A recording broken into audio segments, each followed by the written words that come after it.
welcome back to Cindy's Library.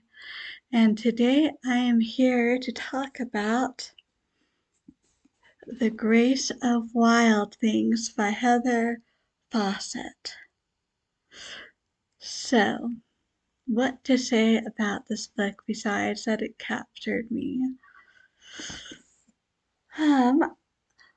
Well, in many ways, this is a retelling of Anne of Green Gables. I mean, it seems to be pretty much on Prince Edward Island, roughly the same time period that the original story was put, etc., and so forth.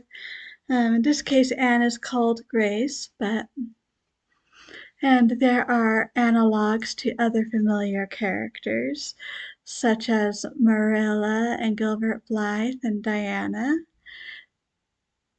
But the thing is, this book is heavily influenced by magic. Magic is a real thing. So it all starts with poor Grace at the orphanage. No one wants her because she is a witch, and even if it's unconscious, they can tell. The children do, the adults do, and so of course one or two have tried, but no one wants to adopt her.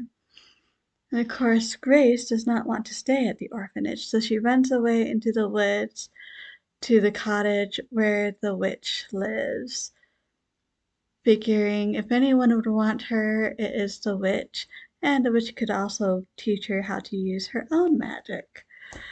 Of course, the witch really is a wicked witch, and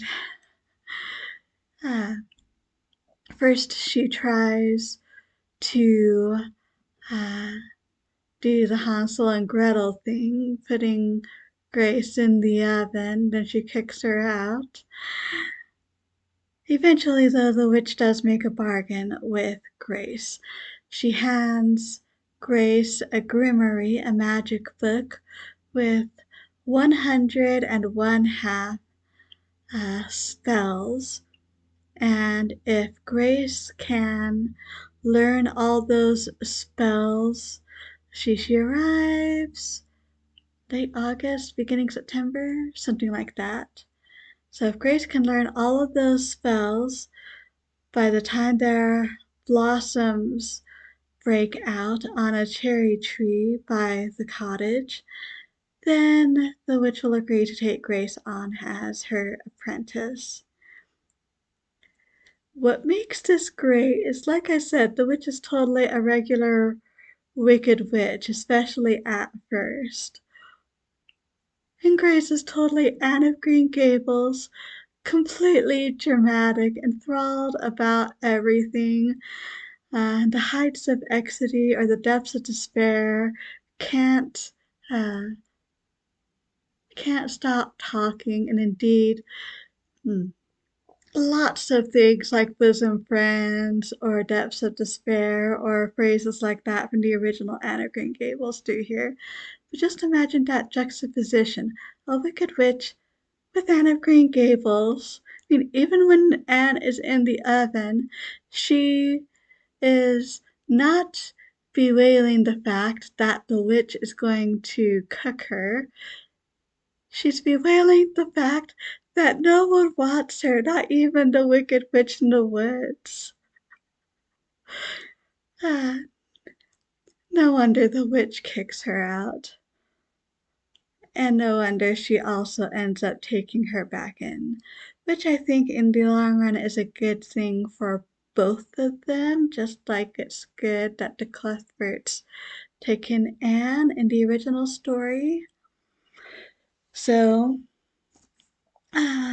lots of familiar beats with a twist since magic is real here. And that's probably why I'm still interested in this book at this point. Because you have the slate breaking episode, you have the uh, current wine episode, and things like that. It has a lot of the major uh, emotional and even story beats from the original, including the ending. If you know the original, you know. So, so glad I read this one.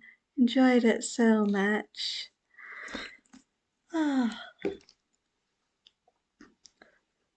so that is what one thing that I have read recently. I'd love to hear in the comments. Have you read this one? I'd love to hear what you thought about it if you did. Thank you so much for stopping by. I truly appreciate it.